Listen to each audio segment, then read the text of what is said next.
Hi, dear. Welcome to your favorite audiobook channel, Wisdom Flicks. Social Intelligence, the art of reading and responding to people. Imagine understanding people so well that every conversation flows effortlessly, every relationship deepens, and every challenge becomes an opportunity. Social intelligence, the art of reading and responding to people, is your guide to unlocking this skill. Learn how to read between the lines, connect authentically, and influence with integrity. This isn't just a book, it's the key to mastering the art of meaningful connection. Ready to stand out and make every interaction count? Dive in and transform your social world. Introduction: Why social intelligence changes everything. There's a silent language spoken every day, one without words, yet more powerful than any spoken sentence. It's written in glances, gestures, tones, silences, and subtle shifts in energy. You don't need a degree to read it. You don't need years of schooling to understand it. But if you can master it, you'll find yourself opening doors that others don't even see. That language is social intelligence, the ability to read people, to respond to them in ways that make them feel understood, valued, and connected. It's not just about being polite or friendly. It's about truly getting people. And when you do, everything changes. That we live in a world where intelligence is often measured by grades, credentials, or technical knowledge. But have you noticed something curious? The people who rise fastest in companies, the ones who lead effortlessly, the individuals who build lasting relationships, they're not always the smartest in the room. They're the most socially aware. They know when to speak and when to listen. They sense tension before it erupts. They connect quickly and leave people feeling better than they did before the conversation.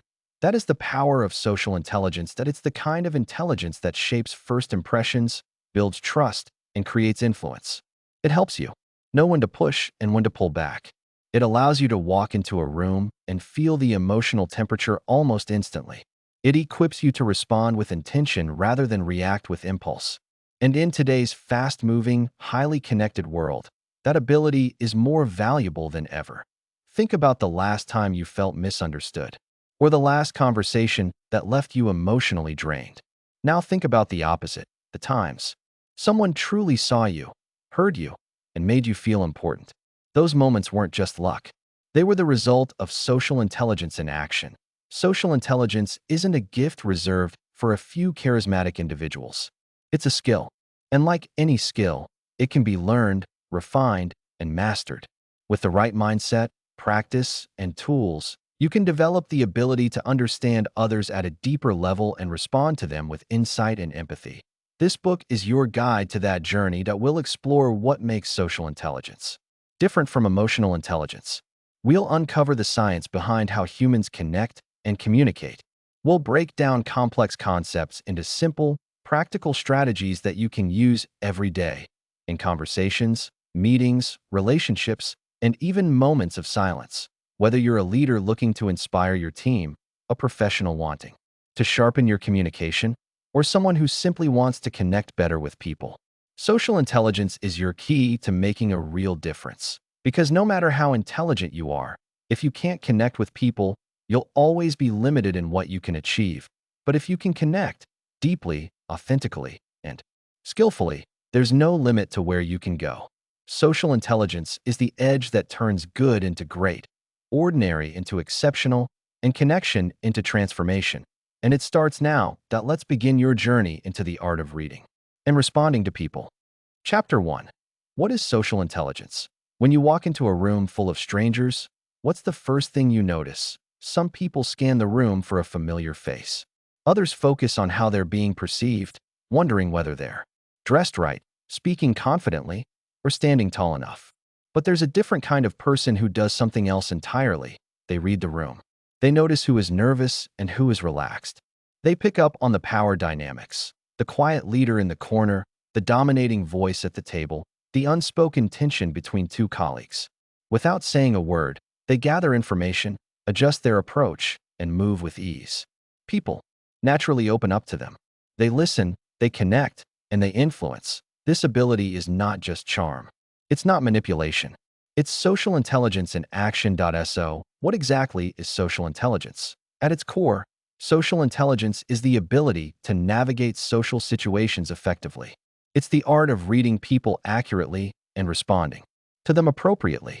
It involves perceiving others' emotions, understanding their intentions, and adapting your behavior to create smoother, more productive, and more meaningful interactions. That it's not about being extroverted or people-pleasing. Social intelligence is deeper than personality. It's a learned ability to tune into people's feelings, unspoken cues, and social environments. The two sides of intelligence. Most of us are taught from a young age to value a certain kind of intelligence, academic intelligence. This includes problem solving, logic, memory, and the ability to analyze information. It's measurable. It's what we're tested on in school. And while this kind of intelligence can get you good grades, land you a job, or help you win an argument, it doesn't necessarily help you build strong relationships, lead a team, or diffuse a tense situation. Social intelligence, on the other hand, is a form of interpersonal insight. It's the ability to understand how people think and feel, and to use that understanding to communicate more effectively, resolve conflict, and inspire others. It's less about solving problems and more about solving people. Harvard psychologist Howard Gardner calls this interpersonal intelligence, and it's one of the key pillars of his theory of multiple intelligences. It's the kind of intelligence that can't always be measured on a test, but it shows up in real life, every day. Emotional intelligence versus social intelligence. You may have heard of emotional intelligence, and it's important to clarify the difference. Emotional intelligence, EQ, is about recognizing and managing your own emotions. It helps you stay calm under pressure, bounce back from setbacks, and make thoughtful decisions. Social intelligence, while closely related, takes this a step further.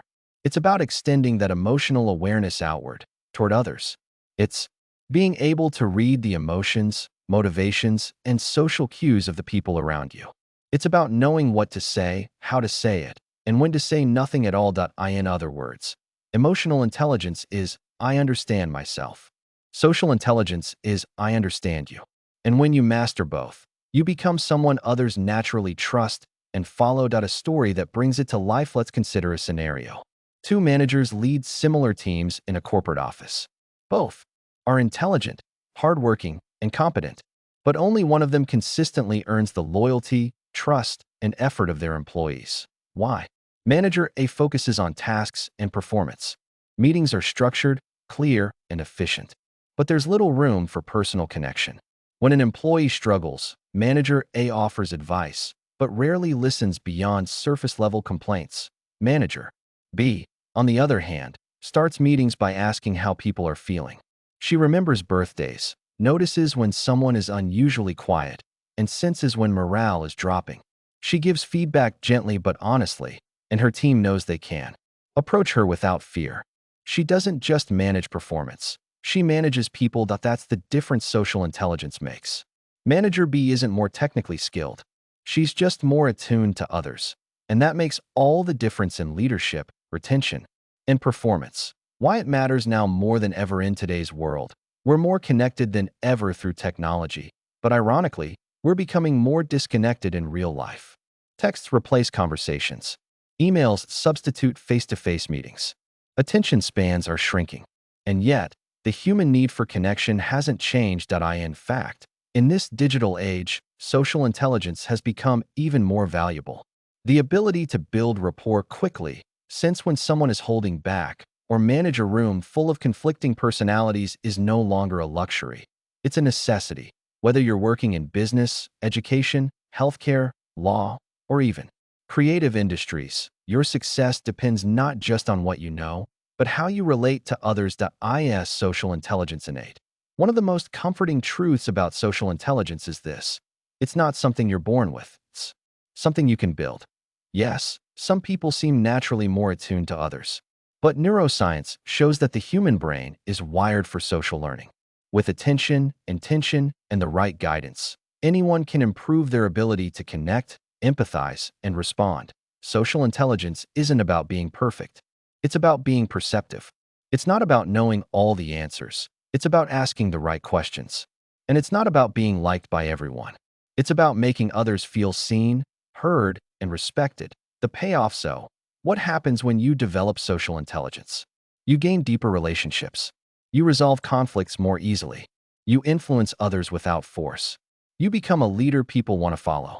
You earn trust, build loyalty, and expand your impact. But beyond all that, you become more human. You see others with compassion. You respond with purpose.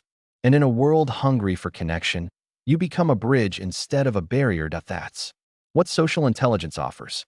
And that's what this book will help you build. In the coming chapters, we'll dive into the tools and techniques that make this skill come alive. You'll learn how to read facial expressions, decode tone and body language, navigate tricky conversations, and much more.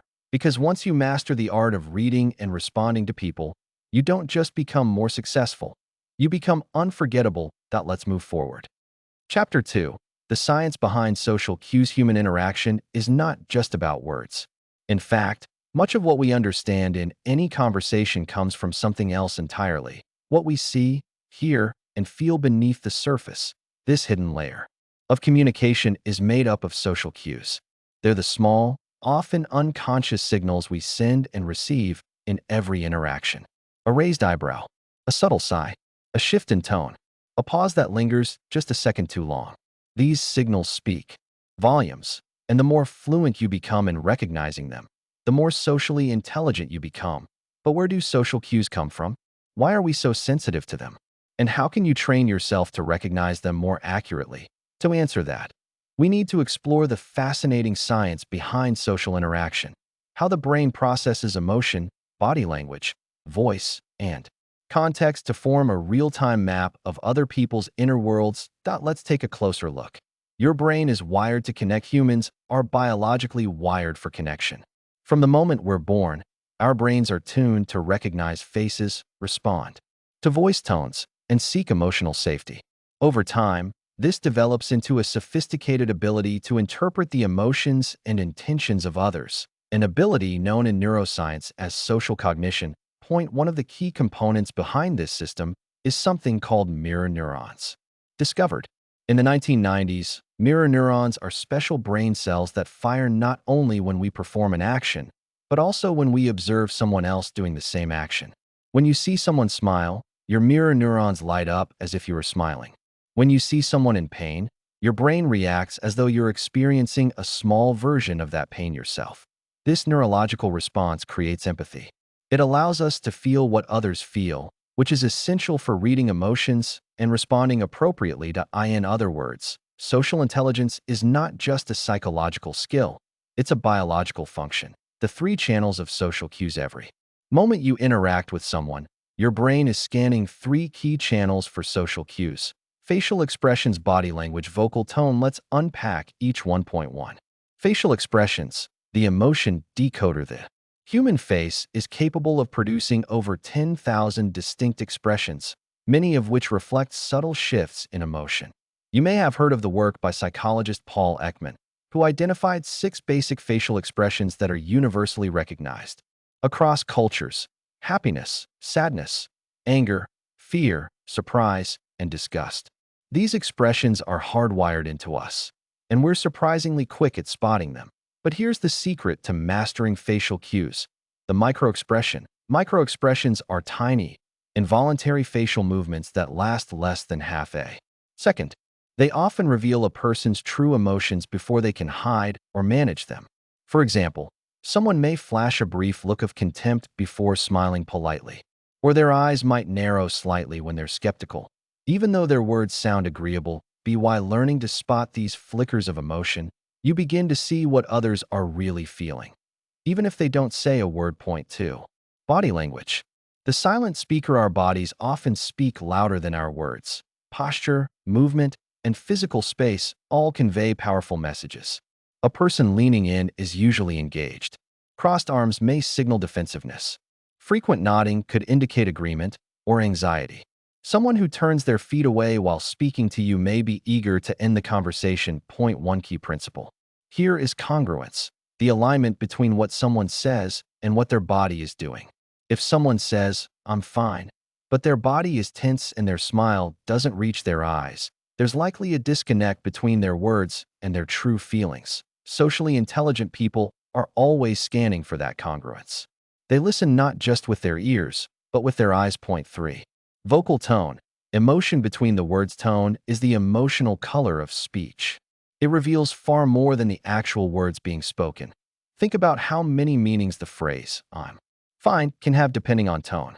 It can express happiness, frustration, sarcasm, exhaustion, or disappointment, all with the same two words. Pitch, speed, volume, rhythm, and pauses all play a role. A slow, calm voice usually signals control or warmth. A high-pitched, rushed tone might indicate stress or excitement. A sudden pause before answering a question might suggest hesitation or internal conflict. When you listen for tone, you begin to hear what people mean, not just what they say. Context matters. Reading social cues isn't just about isolated signals. It's also about the situation they appear in. For example, someone crossing their arms during a heated argument might signal defensiveness. But someone crossing their arms in a cold room is probably just trying to stay warm. A person who avoids eye contact in a one-on-one meeting may be anxious. But in some cultures, avoiding direct eye contact is a sign of respect. Context gives meaning to cues. That's why social intelligence isn't about memorizing a list of signals. It's about staying present, being observant, and using intuition to interpret what's going on beneath the surface. Training your awareness. The good news is that your ability to read social cues can be trained. Here are 3 simple ways to start. Sharpening your awareness. Practice watching, not judging. Next time you're in a meeting or social setting, pay attention to people's faces, gestures, and tone without immediately interpreting them. Just observe. Over time, you'll notice patterns. Replay social situations. After an important conversation, mentally rewind it. What was the other person's body language? Did their tone shift at any point? What do you think they really felt? Mirror and match. In conversation, subtly mirroring the other person's tone, pace, or body language builds rapport. It also forces you to stay present and attuned to their emotional state. When we miss the signals, sometimes we miss cues. We misread someone's mood or overlook a moment of discomfort. It happens to everyone. But socially intelligent people don't just aim to be perfect. They aim to be curious. If you sense that something's off, ask, "Did I say something that felt wrong?" Or, "You seem quiet, are you okay?" These kinds of questions not only repair connection, they build trust. The takeaway: understanding the science behind social cues empowers you to move through the world with greater awareness. You begin to notice what others overlook. You connect faster, respond more wisely, and lead more effectively. Social cues are the unspoken language of human connection. And when you learn to speak that language fluently, people begin to feel seen, safe, and understood around you. That's when your words start to carry weight. That's when trust is built. And that's when real connection begins. In the next chapter, we'll explore one of the most important skills in all of social intelligence, the ability to listen. Because truly reading someone doesn't start with talking. It starts with being quiet long enough to really hear them. Let's turn the page. Chapter 3. The art of listening deeply. In a world where everyone is talking, few are truly listening. We scroll, skim, and half listen while thinking about our next task. We nod along in conversations while silently preparing our reply. We ask questions not to understand, but to keep the appearance of attention. And yet, when someone truly listens to us, completely, without distraction or agenda, it feels almost magical. It's rare. It's powerful. It creates trust faster than any clever words or impressive credentials ever could. This is the art of deep listening. And it is the heartbeat of social intelligence. Why listening matters more than talking. We often assume that being a good communicator means knowing what to say. But in reality, the most influential people aren't the ones who talk the most. They're the ones who listen the best. Why? Because listening is how we understand others. It's how we decode meaning, uncover emotion, and build bridges of empathy. When you listen deeply, people feel seen and heard. They feel respected. And they become more open, more trusting, and more responsive. Listening is also how we gather the information we need to respond wisely. Without it, we're just guessing. The truth is, talking is sharing, but listening is connecting. Levels of listening. Not all listening is created equal. In fact, most of us operate at the surface level, just enough to respond politely or keep a conversation going. But social intelligence requires a deeper approach. Let's break it down into 3 levels. 1. Passive listening, this is the lowest level of listening. You're physically present, maybe even nodding or making eye contact, but your mind is elsewhere. You're not truly absorbing what the other person is saying. You might catch a few words, but the meaning is lost. People can sense this. They feel dismissed or ignored, even if you don't intend to make them feel that way. Point 2. Active listening at this level, you're genuinely paying attention. You're making eye contact, paraphrasing what you hear, and showing interest. Active listening is a valuable skill. It helps people feel understood and encourages open dialogue. But there's a level beyond even this. Point 3. Deep listening. Deep listening is more than hearing words. It's about hearing emotion, intention, and what's left unsaid. It's tuning into tone, pauses, body language, and subtle cues. It's being fully present, not just with your ears, but with your entire attention. When you listen deeply, you're not waiting to speak. You're not analyzing, judging, or fixing. You're just being with the person in that moment, creating space for them to fully express themselves. This kind of listening is rare, and that's why it's so powerful. The science of being heard studies in neuroscience have shown that when people feel truly heard, their brains release oxytocin, a chemical that fosters connection and trust. Heart rates slow, cortisol levels drop, and the person speaking feels emotionally safer. In short, listening calms the nervous system. This is why therapists, coaches, and great leaders often don't say much. But when they do speak, their words land with weight. It's not just what they say. It's the space they create through listening that makes others receptive. Barriers to deep listening. To become a better listener, we must first recognize what gets in the way.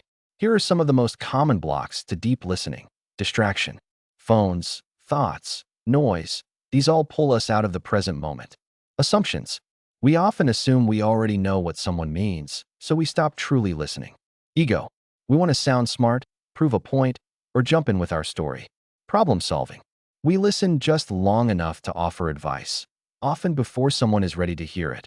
Overcoming these barriers requires intention.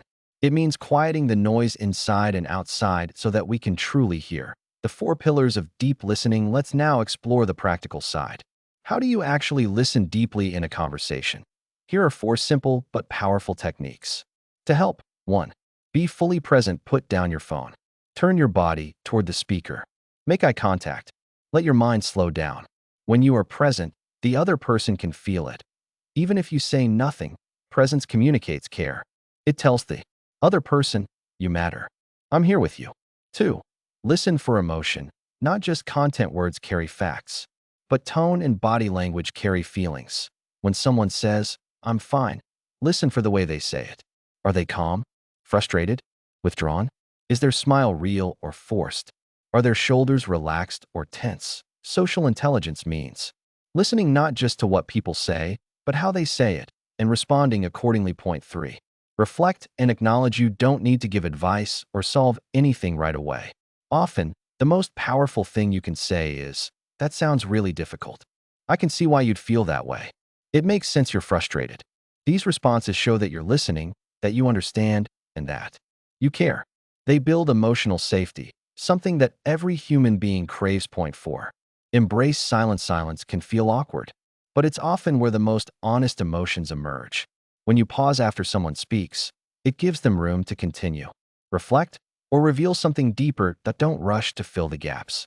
Let silence do its work. Listening as a leadership tool in leadership and business. Deep listening is often the difference between managing and inspiring. When employees, clients, or partners feel heard, they become more engaged and loyal. They bring more of themselves to the table. They speak up, share ideas, and align more closely with your vision. Listening turns authority into influence. It transforms transactions into trust. A story to remember. Consider the story of a young executive attending a networking event. She felt out of place, surrounded by more experienced professionals. She met an older mentor who, rather than boasting about his success or offering generic advice, simply asked her questions and listened. That he didn't interrupt. He didn't lecture. He just listened, fully, with attention and kindness. Years later, when asked what helped her most in those early days, she didn't mention a book or a seminar. She remembered that conversation. That moment of being heard stayed with her. It gave her confidence and clarity that no training ever could. That is the impact of deep listening. The takeaway: listening deeply is a gift. It doesn't cost anything, yet it holds immense value. It doesn't require talent, just presence. It's not about having the right words. It's about offering the right space to in a noisy world. Deep listening is rare. But when you make it a habit, you become someone others seek out, open up to, and trust.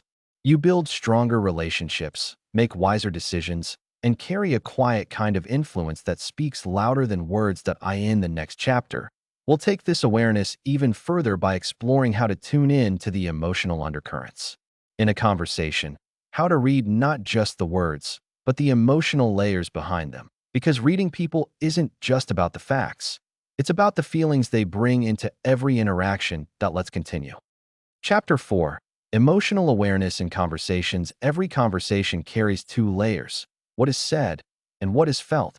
The words we speak often provide the surface of communication. But beneath those words lies something far more powerful: emotion.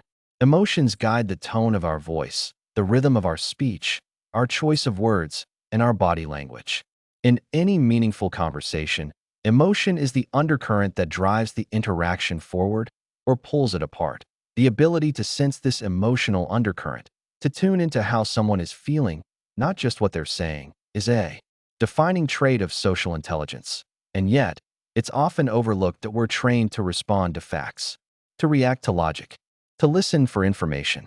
But human communication is rarely purely logical. People want to feel heard, not just answered. They want to feel seen, not just understood. And that only happens when we bring emotional awareness into every conversation. Let's explore how to do that. What is emotional awareness? Emotional awareness is the ability to recognize and understand the emotions present in yourself and others during an interaction. It includes noticing shifts in mood or energy, emotional reactions that don't match the words being spoken. The difference between someone's external behavior and their internal state. It's the difference between hearing "I'm okay" and knowing they're really not. It's recognizing when laughter is hiding nervousness or when silence is carrying hurt. Emotional awareness lets you see past the mask people wear and connect with who they really are. This doesn't mean becoming intrusive. It means becoming attuned. Emotions are always present in every conversation. Emotions are present, even if they're subtle or unspoken. Think of the last work meeting you attended. Someone was likely feeling anxious. Someone else was bored. Another was hopeful about a new idea. Another might have been quietly annoyed. No one said these things aloud, but they were there. And if you were emotionally aware, you could sense them. Why does this matter? Because emotions influence decisions. They shape tone, engagement, and openness. If you miss the emotional layer, you're likely to misread the entire interaction. Emotional signals to look for. How do you become more emotionally aware? It starts with observation. Emotions leave clues. Here are a few signs to watch for. Tone changes. A sudden shift in vocal tone may indicate discomfort, irritation, or defensiveness. Facial tension, tight lips, furrowed brows, or forced smiles may reveal hidden stress or frustration. Body posture, closed posture, arms crossed, leaning away, can signal withdrawal, while open posture suggests engagement. Pacing and pauses. Speaking faster might mean nervousness or excitement. Slowing down can signal doubt or reflection. Inconsistency. When someone's words say one thing but their body says another, pay attention. That gap is where emotion lives. It's not about analyzing every movement.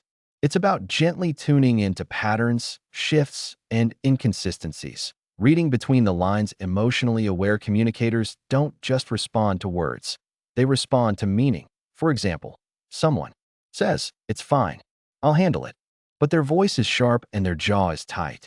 The emotional message might be, "I feel unsupported." A colleague says, "Sure, whatever you want," but they avoid eye contact and slump in their chair. Emotionally, they might be thinking, "I don't feel heard." By reading between the lines, you can address the real issue, not just the surface-level statement. The role of self-awareness. Emotional awareness starts with self-awareness. You can't accurately tune into others if you're not in tune with yourself. If you're distracted, anxious, or emotionally charged, your perception will be distorted. You might misread cues project your own emotions, or respond in ways that escalate rather than calm. Before entering a conversation, especially an important or tense one, check in with yourself. Ask, what am I feeling right now? Am I carrying any emotional baggage from earlier? Can I be fully present in this moment? When you're grounded emotionally, you can hold space for others with clarity and compassion, responding to emotions, not just statements, once you begin noticing emotions. The next step is learning how to respond to them in a way that deepens connection. Here are a few ways to do that. 1. Name the emotion gently. Sometimes, simply naming what someone is feeling helps them feel understood. You might say, "It sounds like you're feeling frustrated. I'm sensing this is really important to you. You seem a little quieter than usual. Are you okay?" You're not diagnosing. You're offering a mirror. If you're wrong, they'll correct you. But more often, they'll feel relieved that someone finally noticed. Point 2. Validate their experience. Validation doesn't mean agreeing. It means acknowledging. You might say, "That makes sense. I can see why you'd feel that way. It's totally reasonable to be upset in that situation." Validation calms emotional tension. It tells the other person, "Your feelings are real, and I respect them." 3. Match their energy. Emotional mismatch can break connection. If someone's sharing something painful and you respond with cheerfulness, it feels dismissive. If someone's excited and you respond flatly, it can deflate the moment. Socially intelligent communicators subtly match the emotional energy of the conversation. They meet people where they are.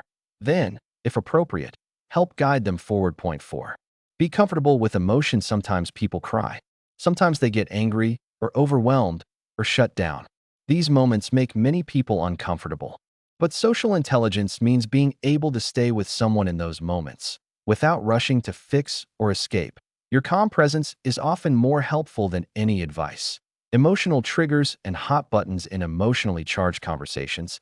It's easy to get triggered. A certain tone, word, or gesture can awaken old insecurities or past experiences. When this happens, it's important to recognize it, take a breath, and pause before reacting. Emotional awareness means being able to say to yourself, "I'm feeling defensive right now. What? That hit a nerve. Let me not respond from that place. What is really happening here?" The more you can regulate your emotional state, the more effective you'll be in navigating others' emotions. The real-world example. A difficult conversation at work. Imagine a manager giving feedback to an employee. The manager says, "Your recent reports have missed several details. We need to make sure those are corrected." The employee says, "Okay," but avoids eye contact, sits rigidly, and gives one-word responses that a manager focused only on the words might think. Well, they accepted the feedback. But a socially intelligent manager sees something deeper. Discomfort, perhaps shame, or fear of failure. Instead of moving on, the manager leans in and says, "I want you to know that I appreciate your effort. This feedback isn't about who you are. It's about getting us both where we need to be. Are you okay with how I'm approaching this?" Now the conversation shifts from correction to connection, and that shift makes all the difference. The takeaway: emotional awareness in conversation isn't about becoming a therapist. It's about becoming a better human being. When you begin to see the emotions behind the words, when you notice the sigh, the silence, the subtle wince, you unlock a deeper layer of communication. You stop reacting to what's being said and start responding to what's really happening.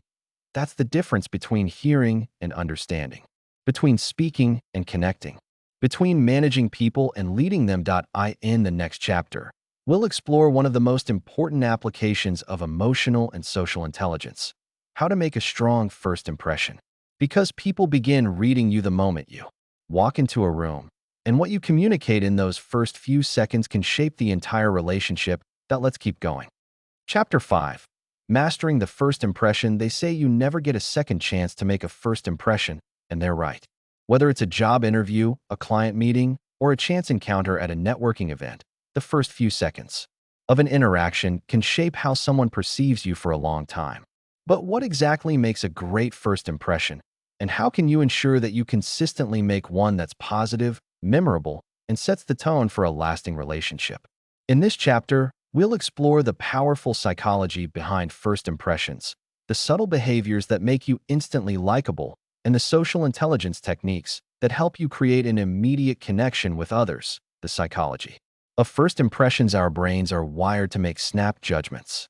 Within just a few seconds, people form opinions about your trustworthiness, competence, warmth, and status. This mental shortcut, often called thin slicing, is a survival mechanism. Our ancestors needed to quickly assess if someone was a friend or a threat. Studies in social psychology reveal that two key traits people look for almost instantly are warmth. Do you seem friendly, kind, and trustworthy? Competence. Do you appear capable, confident, and intelligent? Interestingly, warmth is often judged before competence. This means that being relatable and approachable matters just as much, if not more, than showing off your qualifications. If you come across as cold or arrogant, people may distrust your intentions, no matter how skilled you are. Your first impression toolkit lets break down the essential elements that shape how others perceive you in those crucial first moments. 1. Your appearance. Whether we like it or not, appearance matters. People subconsciously take in details such as grooming, posture, and clothing. This doesn't mean you need to be flashy or follow every trend, but rather, your presentation should reflect who you are and what message you want to send. Dress appropriately for the environment. Keep your grooming clean and professional. Choose styles that match your personality while also conveying confidence. Remember, polished doesn't mean perfect. It means intentional. Point 2. Body language speaks louder than words. Nonverbal communication plays a significant role in how people perceive you. Before you even open your mouth, your posture, facial expressions, and gestures are already sending signals. Key body language tips. Maintain good posture. Stand or sit upright. This conveys confidence and openness. Smile genuinely. A real smile activates the muscles around your eyes and puts others at ease. Make eye contact, not staring, but holding consistent and friendly eye contact. Keep your arms relaxed and open. Avoid crossing them, which can signal defensiveness. Point 3. Your voice and tone. Your voice reveals more than just words. It conveys your mood, confidence, and intention. A well-modulated voice can make you seem calm and collected, even when you're nervous inside. Practice the following. Speak clearly and at a moderate pace. Avoid filler words like like, or you know. Add warmth to your tone. A monotone voice may sound disinterested or robotic. That if you're nervous, take a slow breath before speaking. Ground yourself. The first 30 seconds, your opportunity window. Research suggests that within the first 30 seconds, people decide whether they like you, respect you, and want to engage with you. That's why it's crucial to have a strong, authentic opening. That here's a formula to help you. Smile and greet them by name. If possible, use a friendly, confident tone. Offer a brief introduction about yourself. Ask an engaging question, or comment about something relevant to the context. Example: Hi, I'm Jordan. I've been really looking forward to this event. Have you attended before? This approach combines warmth, presence, and interest in the other person, all strong signals of social intelligence. Creating instant connection. The secret to forming an instant bond is making the other person feel seen and valued. Here are a few powerful techniques. 1. Find common ground. Quickly look for cues in your environment or shared experiences to create a bridge. Example: I noticed you're reading that book. I loved it. What do you think so far? 2. Mirror their energy. This doesn't mean mimicking, but rather matching their pace and tone. If they're calm and thoughtful, mirror that. If they're enthusiastic, let your energy meet theirs. Point 3. Show active interest. Listen attentively. Nod. Ask follow-up questions. Use their name in the conversation. These small signals build rapport rapidly. Mistakes to avoid. First impressions can also go wrong when we're unaware of how we're coming across. Here are common pitfalls. Trying too hard to impress. People can sense when you're not being authentic. Oversharing. Keep early conversations light and balanced. Being distracted, checking your phone, or looking around signals disinterest. Poor hygiene or sloppy dress. It suggests a lack of self-respect or seriousness. That a poor first impression is hard to reverse, but a great one opens doors. First impressions in the digital world. In today's world, many first impressions happen online, on social media, Zoom meetings, and email. Tips for a strong digital first impression: professional profile photos and bios on social platforms. Prompt: polite email replies with correct grammar and tone. On video calls, Dress professionally, check your background, and maintain eye contact with the camera. Treat virtual interactions with the same care and respect as in-person ones. Practicing. The impression muscle. The good news is, mastering first impressions is a skill. Like any skill, it improves with conscious effort and reflection. Challenge yourself to meet new people, attend events, or start small conversations daily. After each interaction, reflect. Did I come across as warm and confident? Did I make the other person feel comfortable? What could I improve next time? By becoming mindful of how you enter new social spaces, you build a powerful presence that others remember and trust. Conclusion. The doorway to influence. A great first impression doesn't guarantee success, but it opens the door. It builds trust, captures attention, and lays the foundation for deeper influence and connection. In a world where everyone is busy forming opinions quickly, having strong social intelligence during these first moments is a rare and powerful advantage. In the next chapter, we'll explore how to read micro-expressions and decode what people are really saying, even when their words don't tell the full story. Chapter 6. Calibrating to different personalities. Human beings are incredibly diverse. Our values, habits, communication styles, and emotional responses vary widely. One of the most powerful aspects of social intelligence is the ability to calibrate yourself, meaning to adjust your behavior, tone, and communication style based on the personality of the person you're interacting with. When done skillfully, this doesn't mean being fake or manipulative. It means being aware, respectful, and effective. In this chapter, we'll explore the major personality types, how to recognize them quickly, and how to adapt your social approach so that your message lands smoothly, respectfully, and with impact. Understanding personality types. While no single system can fully capture the complexity of human personality, several psychological frameworks offer helpful insights. One of the most practical tools for social calibration is the DISC personality model, which classifies personalities into four main types: dominant, D; direct, assertive, results-driven; influential, I; outgoing, enthusiastic, people-oriented; steady, S; calm, patient, cooperative; conscientious, C; detail-focused, analytical, reserved. Another well-known tool is the Myers-Briggs Type Indicator, MBTI, which uses 16 personality types based on 4 preference pairs: introversion versus extroversion, sensing versus intuition, thinking versus feeling, and judging versus perceiving. But for daily social interaction, you don't need to memorize acronyms or charts. What you need is situational awareness, an ability to recognize patterns in people's behavior and make subtle, real-time adjustments. Step 1. Observe. Don't assume. The first step in calibrating to another personality is observation. Pay attention to how they speak, how fast they talk, their tone, their body language, and their focus. For example, are they task-focused or people-focused? Do they dominate conversations or listen more? Are they animated or reserved? By being attentive, you can quickly gather clues about their temperament without asking personal questions. For instance, a fast-talking, result-driven individual might appreciate brevity and confidence. A quieter, more methodical person might value precision and patience. Step 2. Adjust your pace and energy. One of the most effective calibration techniques is matching pace and energy. If you're high energy and expressive, but you're talking to someone calm and reflective, you might unintentionally overwhelm them. On the other hand, if you're too quiet or hesitant with someone energetic and direct, they might perceive you as unsure or disinterested. This doesn't mean copying them. It means softening or amplifying your presence to meet theirs. When done with sincerity, this technique builds comfort and rapport quickly. Step 3. Speak their language. Calibration is also about the language you use, both verbal and nonverbal. Different personalities value different things. Dominant types want clarity, speed, and results.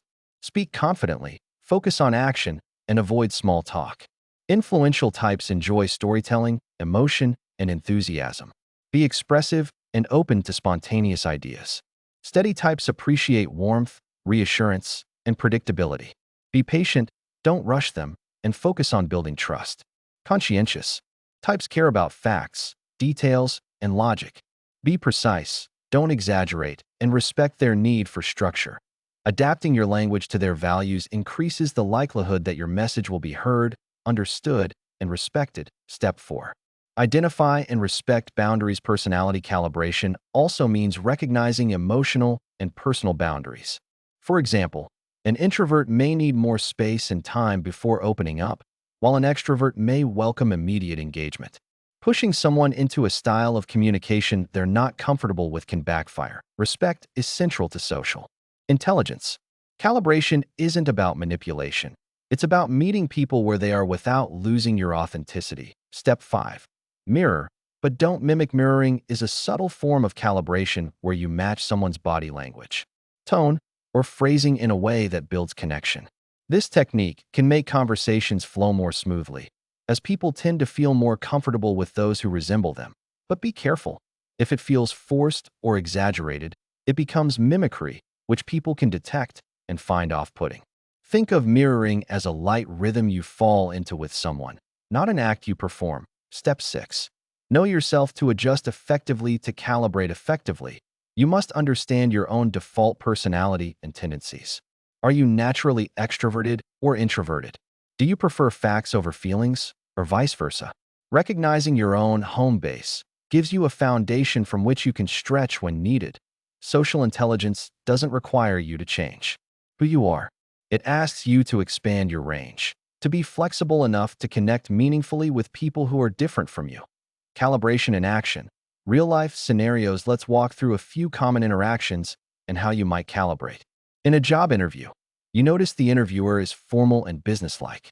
You respond by being concise, respectful, and focused on outcomes rather than personal stories.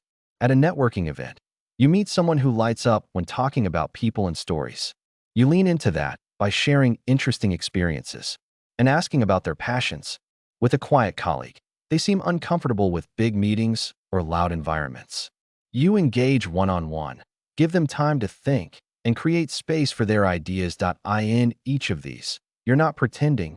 You're adapting in a way that makes the other person feel seen and understood. The long-term power of calibration. When you master the skill of personality calibration, you become a bridge, someone who can connect, communicate, and collaborate across different temperaments and mindsets.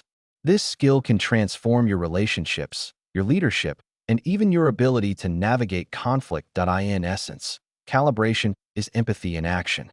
It says, I see you, I respect how you move through the world, and I'm willing to adjust, not to impress you, but to connect with you.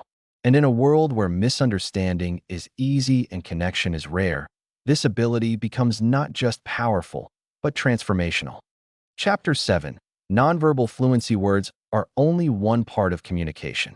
The rest, perhaps even the majority, comes from what we don't say. Nonverbal cues like facial expressions, posture, tone of voice, eye contact, gestures, and even the distance we maintain while speaking can communicate volumes. Mastering this silent language is a core pillar of social intelligence. Nonverbal fluency means being able to both accurately read and skillfully use body language and other nonverbal signals to enhance connection, build trust, and influence interactions effectively. The power of the unspoken. Imagine walking into a room, and before anyone says a word, you can sense tension, excitement, or joy. That's the power of nonverbal communication. People give off signals constantly, sometimes intentionally, often unconsciously. Socially intelligent individuals have the sensitivity to pick up on these signals and the self-awareness to control their own. A warm smile, a steady gaze, or a nod at the right moment can express empathy and attentiveness more powerfully than any words. Conversely, crossed arms, a furrowed brow, or restless fidgeting can unintentionally send signals of discomfort, disinterest, or disagreement. Reading nonverbal cues. To become fluent in nonverbal communication, you must first become a keen observer. Start paying close attention to facial expressions. Emotions often appear on people's faces in microseconds. A flicker of the eyes, a tightening of the jaw, or a raised eyebrow can reveal how someone truly feels beneath their words. Body posture. Is someone leaning forward with open arms or stepping back with arms crossed? The former signals interest and openness. The latter might show resistance or discomfort. Gestures. Hand movements can emphasize a point, convey enthusiasm, or distract if overdone. They add color to conversations, but must be used mindfully. Eye contact. Steady eye contact builds trust and engagement. Too little might suggest avoidance or insecurity, while too much can feel aggressive. Tone and pace of voice. Often, how something is said matters more than what is said. A calm, even tone conveys confidence. A rushed tone can signal anxiety or impatience. Proxemics. Use of space. Different cultures and personalities have varying comfort levels with personal space. Recognizing and respecting this distance is critical for comfort and rapport. Aligning your verbal and nonverbal messages. One key to mastering nonverbal fluency is congruence. This means your body language and tone should match your words. When they don't, people are more likely to believe the nonverbal signals. For example, saying, "I'm happy to be here," while avoiding eye contact and slumping in your seat sends a mixed message. On the other hand, saying the same words with a smile, straight posture, and relaxed energy makes your message believable and trustworthy. Using body language to influence and connect nonverbal fluency also allows you to subtly guide interactions in a positive direction. Some effective techniques include mirroring. Gently mimicking the posture or tone of the person you're speaking with builds unconscious rapport. People tend to feel more comfortable with those who seem familiar. Open gestures. Keeping your palms visible and arms uncrossed creates a sense of transparency and openness. Smiling. A genuine smile disarms tension and invites connection. It's one of the most universally recognized and powerful signals of friendliness. Nodding. This simple act shows attentiveness and agreement. It encourages others to keep talking and signals engagement. Pausing. In conversation, pauses give weight to your words. They show you're thoughtful and give others space to absorb your message. Practicing nonverbal awareness. Here are some practical ways to sharpen your nonverbal fluency. Watch silent films or videos without sound. This helps you practice reading expressions and gestures without relying on spoken words. Record yourself. Observe your own posture, gestures, and facial expressions during conversations. Notice any habits that may send unintended signals. Observe in public settings. Watch how people interact in cafes, offices, or meetings. Try to guess emotions or relationships based purely on nonverbal communication. Get feedback. Ask a trusted friend or colleague about your body language during conversations. Do you seem approachable, confident, interested? Relax your body. Tension shows. Before an important interaction, take a few deep breaths and loosen your posture to project calmness and ease. Adapting nonverbal cues across cultures. One of the more subtle challenges in nonverbal fluency is understanding cultural differences. Eye contact that is respectful in one culture may be seen as rude in another. Physical touch, personal space, gestures, and even facial expressions can vary widely across regions and backgrounds. Social intelligence involves both awareness and adaptability. When interacting across cultures, stay observant, humble, and open to learning. When in doubt, err on the side of politeness and attentiveness, and watch how others behave to guide your own nonverbal responses. Closing thoughts. The silent power of presence. Being nonverbally fluent is not about acting or manipulating. It's about becoming more aware of your presence, how you show up, how you affect others, and how you read the emotional climate of any room. It is about tuning into the deeper, often unconscious parts of communication that shape relationships and influence decisions. When your words, expressions, gestures, and tone are all in alignment, you project authenticity and power. You no longer just speak, you resonate. And that is the true essence of nonverbal fluency in the art of social intelligence. Chapter 8. Handling conflict with poise. Conflict is inevitable. No matter how skilled we are in social dynamics, misunderstandings, disagreements, and tension will find their way into our relationships, whether personal or professional.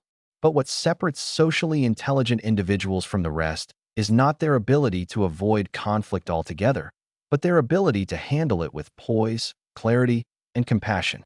In this chapter, we dive into the art of resolving disputes, while strengthening relationships rather than damaging them. The nature of conflict. It's not the enemy at its core. Conflict is not necessarily bad.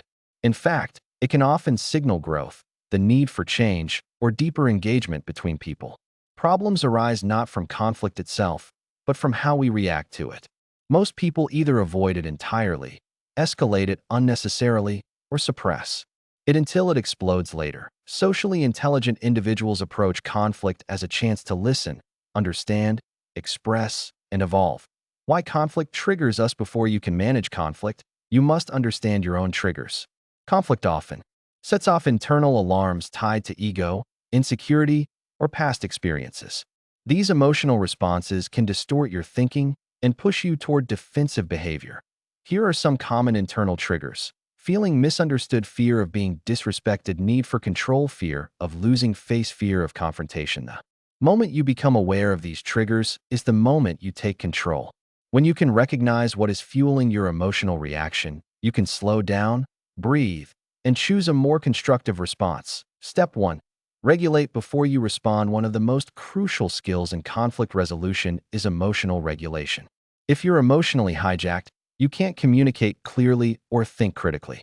That's why your first step in any conflict is to pause and center yourself. Here's how. Breathe deeply. This activates your parasympathetic nervous system and calms your fight or flight response. Acknowledge your emotions. Silently name what you're feeling: angry, frustrated, hurt. This separates you from the emotion itself. Delay response. If needed, take a moment before replying. You don't need to solve everything instantly. This isn't about suppressing your emotions. It's about staying in control so your response aligns with your values and long-term goals. Step 2. Listen with the intent to understand. Most people enter conflict trying to win. Socially intelligent people enter conflict trying to understand. This shift in mindset changes everything.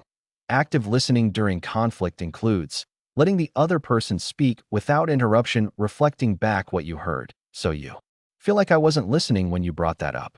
Asking clarifying questions. Can you tell me more about what made you feel that way? When someone feels heard, their defensiveness drops.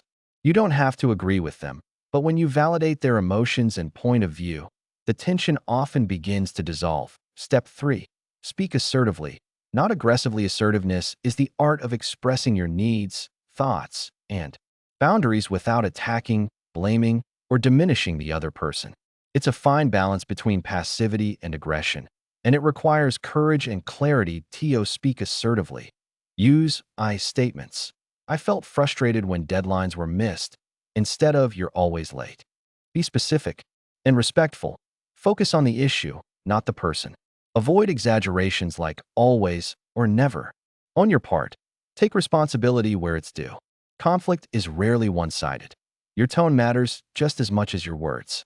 Calm, steady, and warm delivery diffuses tension even in difficult conversations. Step 4.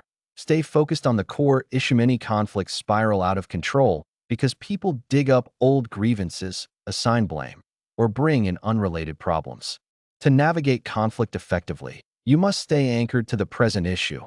Ask yourself, what is the real problem we're trying to solve? What outcome am I hoping for? Is this the right time and place to have this discussion? If the conversation drifts into unproductive territory, gently steer it back. I understand that's another concern, and I'm open to talking about it. But for now, can we stay focused on this specific issue?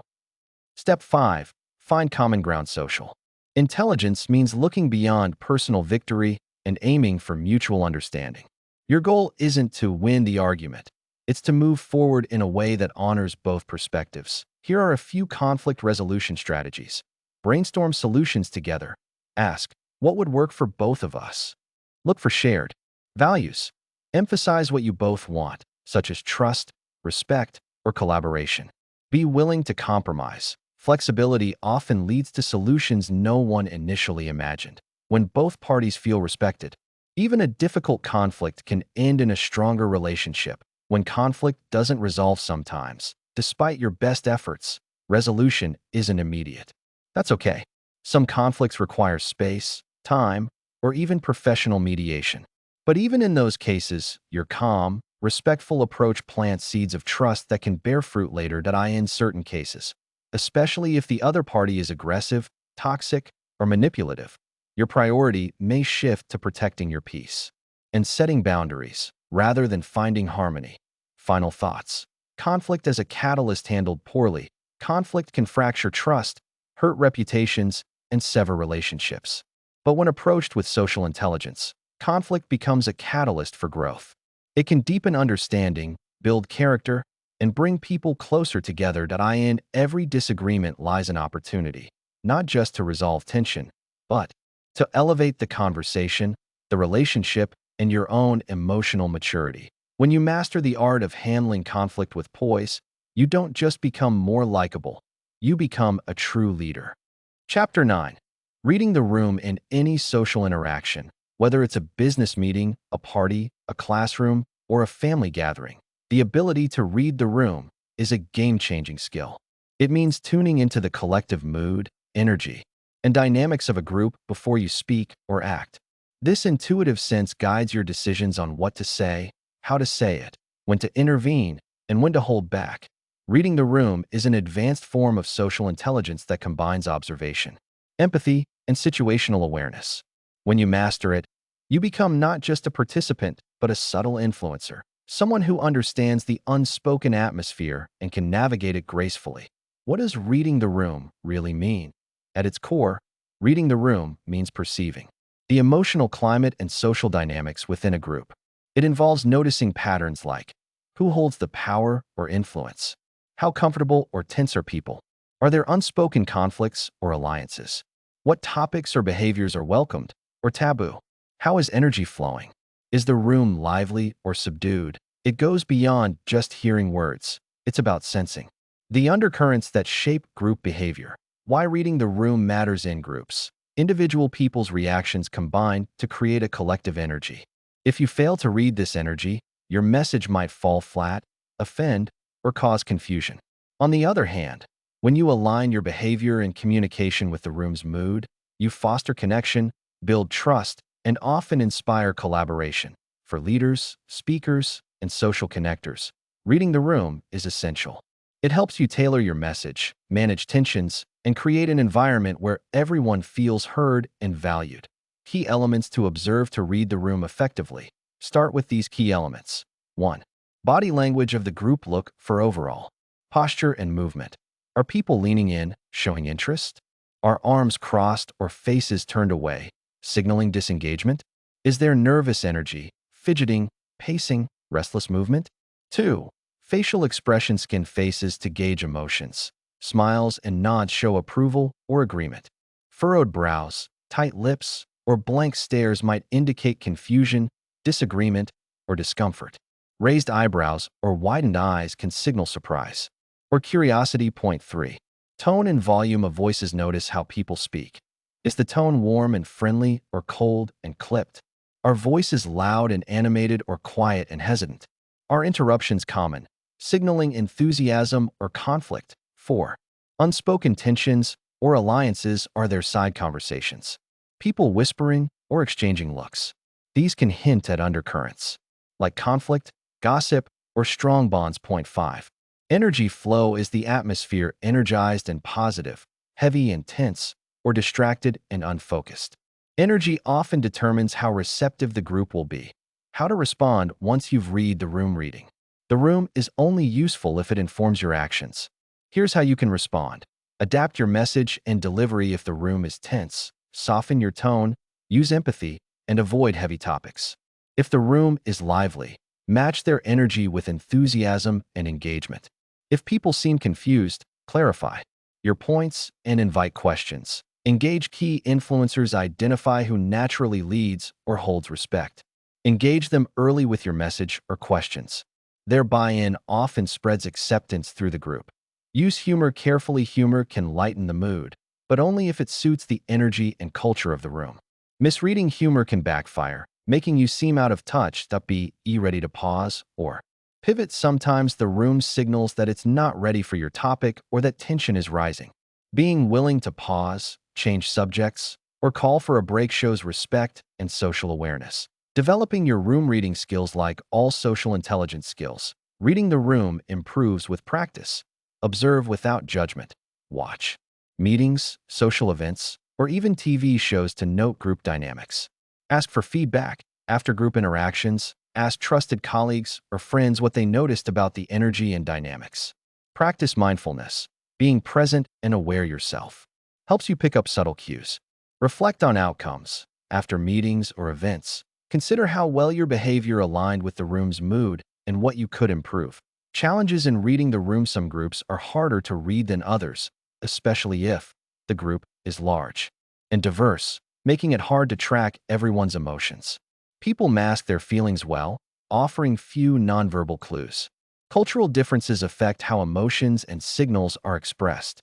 You're feeling distracted or stressed, reducing your own awareness. When this happens, it's okay to slow down, ask questions, or observe longer before engaging. The impact of reading the room. Those who master reading the room gain a quiet power.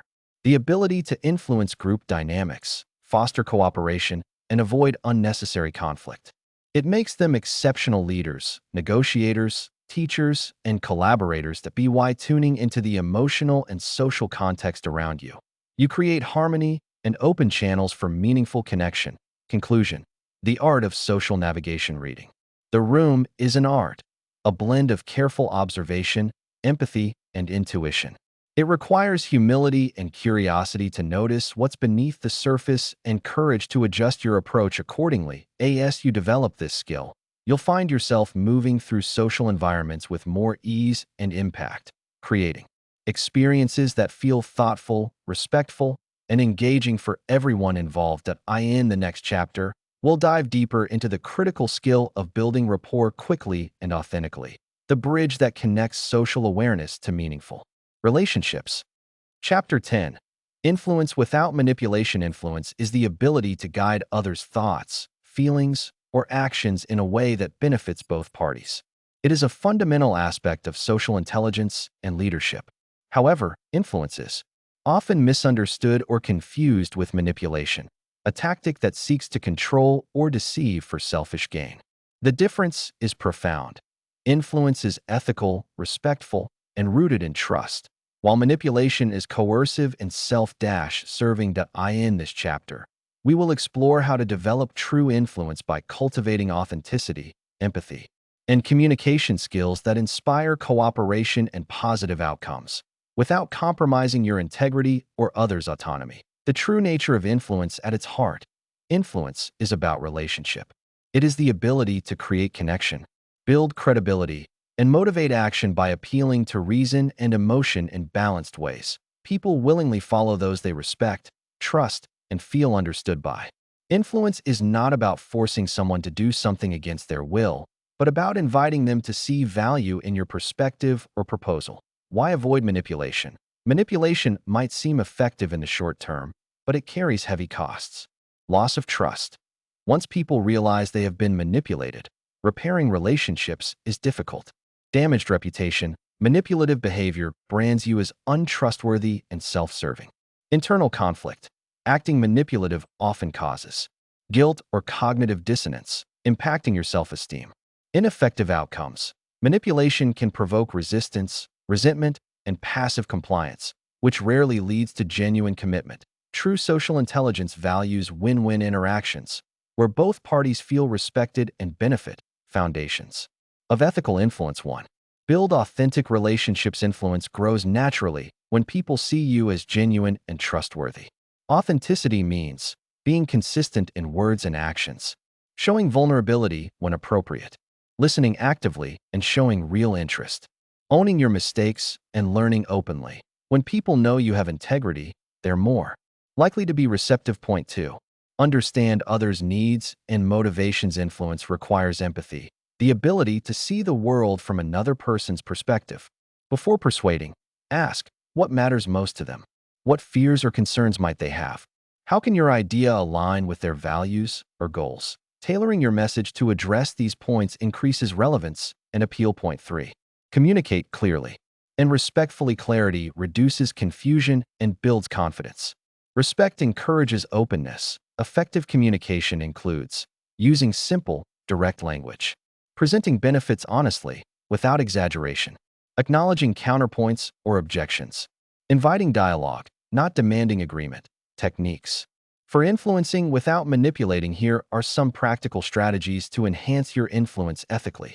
Reciprocity. People naturally want to return favors. When you offer help, value, or kindness first, others feel inclined to respond positively. Genuine generosity fosters goodwill, not debt. Social proof humans look to others when deciding how to behave. Sharing examples of people who have successfully embraced your idea or product can encourage others to follow, especially if those examples resonate with your audience. Consistency and commitment. Once someone commits to a small idea or action, they are more likely to follow through on bigger requests. Encourage initial small agreements to build momentum ethically. Framing how you present information shapes perception. For example, framing a change as a chance to gain skills rather than avoiding failure can be more motivating than storytelling stories. Engage emotions and imagination. Sharing relatable stories can make your message memorable and impactful. The role of listening in influence. Listening is often overlooked in influence, but is essential. When you listen deeply, you learn what truly matters to the other person. You show respect and build rapport. You identify barriers to acceptance and can address them thoughtfully. Influence is a two-way street, not a monologue. Recognizing and resisting manipulation. Ethical influencers are also skilled at recognizing when others attempt to manipulate them. Common manipulation tactics include guilt tripping, pressuring by appealing to guilt; gaslighting, making you doubt your perceptions; overloading with information, confusing through excess; false urgency, creating pressure to decide quickly. By maintaining self-awareness and strong boundaries, you protect yourself and maintain ethical standards in relationships.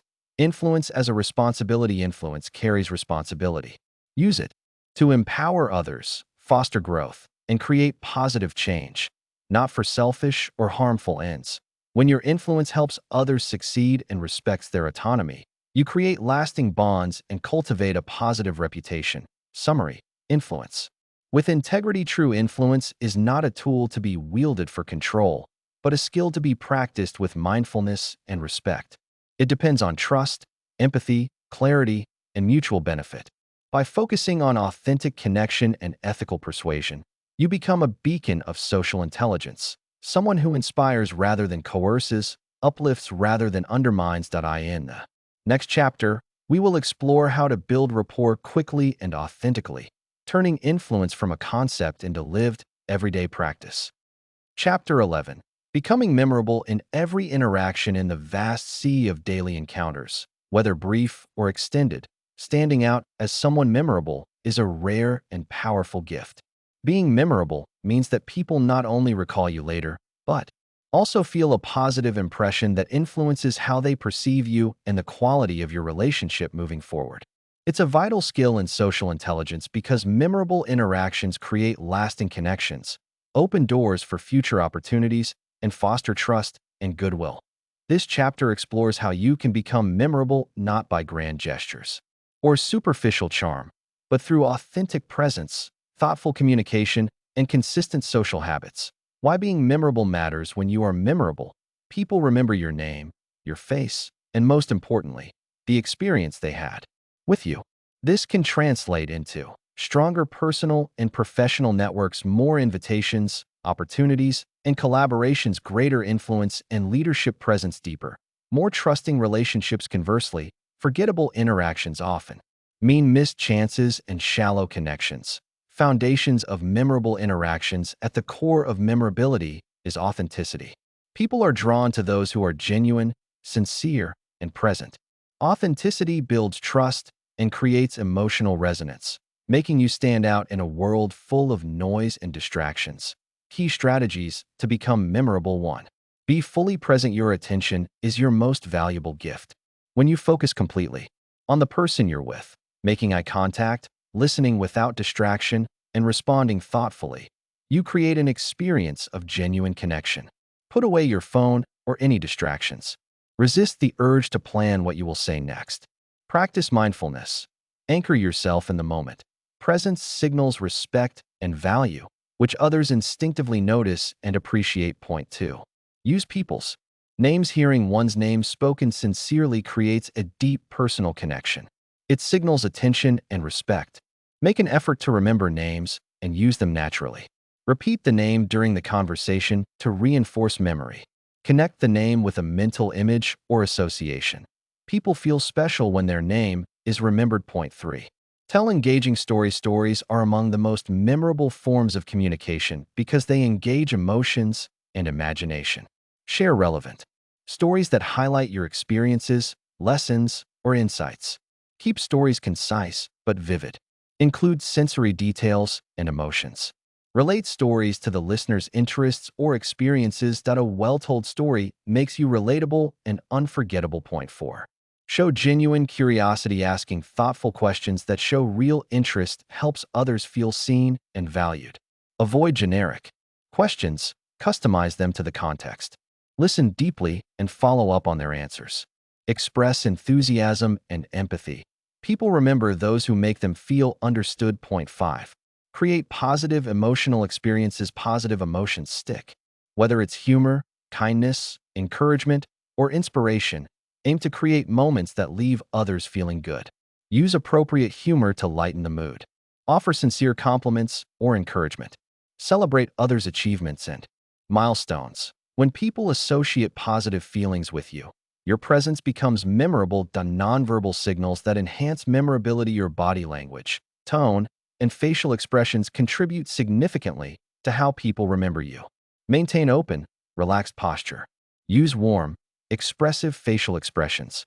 Speak with varied tone and pacing to hold attention. Mirror energy subtly to build rapport. The power of follow-up. Memorability doesn't end when you part ways. Following up after an interaction, whether a simple message, a note of thanks, or sharing relevant information, reinforces your presence and signals care. Send personalized messages referencing your conversation. Share useful resources or introductions. If relevant, keep in touch periodically to nurture the relationship. This persistence turns fleeting moments into lasting connections. Overcoming common barriers. Some people struggle with memorability due to nervousness or social anxiety, causing disengagement. Speaking too fast or too softly, making it hard to follow. Focusing too much on themselves rather than others. Relying on cliches or small talk without depth. Address these by practicing confidence, pacing your speech, focusing outward, and seeking meaningful topics. Becoming memorable is a practice. Becoming memorable is less about innate charisma and more about deliberate habits. Prioritize presence in every interaction. Prepare a few personal stories or insights to share. Practice active listening daily. Cultivate genuine interest in others. Follow up consistently. Over time, these habits compound, and your reputation as a memorable, engaging person grows naturally. Closing thoughts. Your lasting impact. Every conversation is an opportunity to leave a mark, small but meaningful. By being authentic, attentive, and generous in your interactions, you create memories that others carry with them. This not only enriches your social life, but opens doors in ways words alone cannot. In the next chapter, we will explore how to nurture lasting relationships, ensuring that your memorability translates into deep, enduring social bonds. Conclusion: your journey to mastering social intelligence. As we reach the conclusion of this book, it's important to recognize that mastering social intelligence is not a destination. It's a lifelong journey. The skills, insights, and practices you've explored here are tools to help you navigate the complex and ever-changing landscape of human relationships. Each interaction you have is an opportunity to learn, grow, and deepen your understanding of yourself and others. Social intelligence is a living skill. Unlike purely intellectual knowledge, social intelligence is dynamic. It thrives in real-world experiences and evolves as you engage with different people and situations. It requires you to be present, adaptable, and reflective. You won't master every skill perfectly, nor will you always get it right, and that's okay. Mistakes, misunderstandings, and challenges are part of the learning process. What matters is your willingness to keep improving and to approach social situations with curiosity and kindness. Key takeaways to carry forward throughout this book. You've uncovered many layers of social intelligence. Here are the essential principles to remember. Authentic connection is the foundation. Being genuine and present creates trust and rapport. Empathy opens doors. Understanding others' feelings and perspectives transforms interactions. Nonverbal fluency is powerful. What you say without words often speaks louder than words themselves. Calibrating your approach matters. Adapting to different personalities and situations shows respect and skill. Handling conflict gracefully builds respect. Conflict doesn't have to break relationships, it can strengthen them.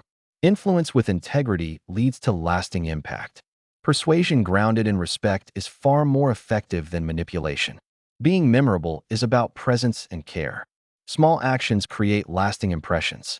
Reading the room guides your social navigation. Awareness of group dynamics helps you choose the right moment and message. Embrace growth and self-awareness mastering. Social intelligence starts with knowing yourself. Self-awareness allows you to recognize your strengths, biases, and areas for growth. Reflect regularly on your interactions. What went well? What could you improve? How did you make others feel? Were you true to yourself? By embracing ongoing self-reflection, you deepen your emotional intelligence and social effectiveness. The ripple effect of social intelligence, the impact of your social intelligence extends beyond individual conversations. It influences your personal happiness, professional success, and the quality of your community. When you communicate with empathy and respect, you foster collaboration, reduce misunderstandings, and inspire others to do the same. Your journey toward mastering social intelligence not only enriches your life, but also positively affects the lives of those around you. Practical next steps to continue growing. Practice skills regularly in varied social settings. Seek feedback from trusted friends or mentors. Read widely on psychology, communication, and human behavior. Stay curious about people's stories and experiences. Cultivate patience and compassion for others and yourself. Remember, every step you take in social intelligence brings you closer to more fulfilling and meaningful relationships. Final reflection. The art of connection. Social intelligence is the art of connection, connecting to others with authenticity, understanding, and respect. It's a skill that transcends cultures, industries, and backgrounds. In a world that often feels divided, your ability to relate deeply and kindly is a powerful force for unity. Thank you for committing to this journey. May you use what you've learned here to build bridges, foster harmony, and live a richer, more connected life. If you ever feel uncertain or overwhelmed, return to these principles. Social intelligence is within your reach, and with practice, patience, and heart, you can master the art of reading and responding to people, transforming every interaction into an opportunity for growth and connection.